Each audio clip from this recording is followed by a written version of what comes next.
हर हर महादेव मित्रों, सबसे पहले चैनल को लाइक और सब्सक्राइब करें।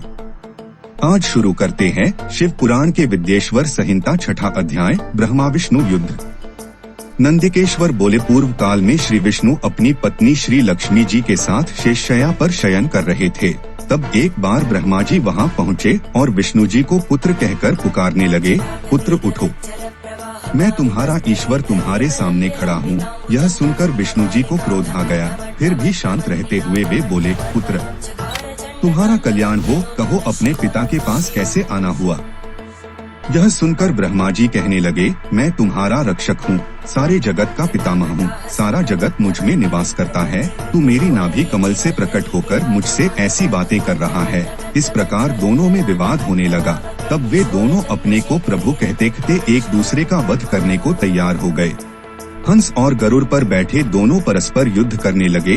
ब्रह्मा जी के वक्षस्थल में विष्णु जी ने अनेकों अस्त्रों का प्रहार करके उन्हें व्याकुल कर दिया। इससे कुपित हो ब्रह्मा जी ने भी पलटकर भयानक प्रहार किए। उनके पारस्परिक आघातों से देवताओं में हलचल मच गई। वे घबराए और त्रिशूलधारी भगवान शिव के पास गए और उन्हें सारी व्यथा सुनाई।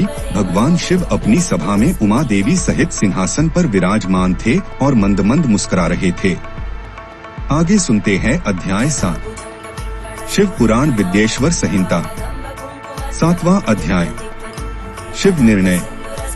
महादेव जी बोले, पुत्रों मैं जानता हूँ कि तुम ब्रह्मा और विष्णु के परस्पर युद्ध से बहुत दुखी हो। तुम डरो मत, मैं अपने गणों के साथ तुम्हारे साथ चलता हूँ। तब भगवान शिव अपने नंदी पर आरूढ़ हो देवताओं सहित युद्धस्थल की ओर चल दिए। वहाँ छिपकर वे ब्रह्मा विष्णु के युद्ध को देखने लगे।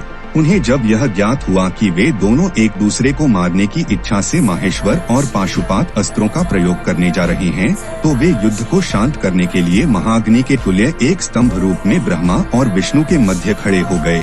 महाअग्नि के प्रकट होते ही दोनों के अस्त्र स्वयं ही शांत हो गए।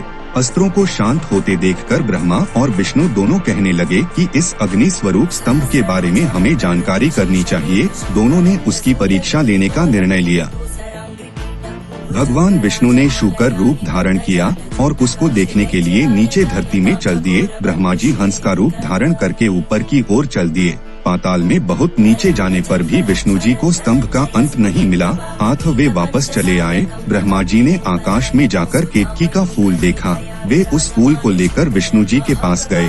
विष्णु ने उनके चरण पकड़ लिए। ब्रह्मा जी के छल को देखकर भगवान शिव प्रकट हुए। विष्णु जी की महानता से शिव प्रसन्न होकर बोले, हे विष्णु जी, आप सत्य बोलते हैं। आठ मैं आपको अपनी समानता का अधिकार देता हूँ। आगे सुने अध्याय 8 में शिव पुराण विद्येश्वर संहिता। 8वां अध्याय ब्रह्मा का अभिमान भंग। नंदिकेश्वर बोले, महादेव जी ब्रह्मा जी के छल पर अत्यंत क्रोधित हुए।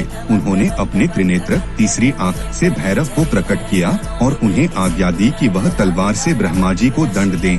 आज्ञा पाते ही भैरव ने ब्रह्मा जी के बाल पकड़ लिए और उनका 5वां सिर काट दिया। ब्रह्मा जी डर के मारे कांपने लगे। उन्होंने भैरव के चरण पकड़ लिए तथा क्षमा मांगने लगे।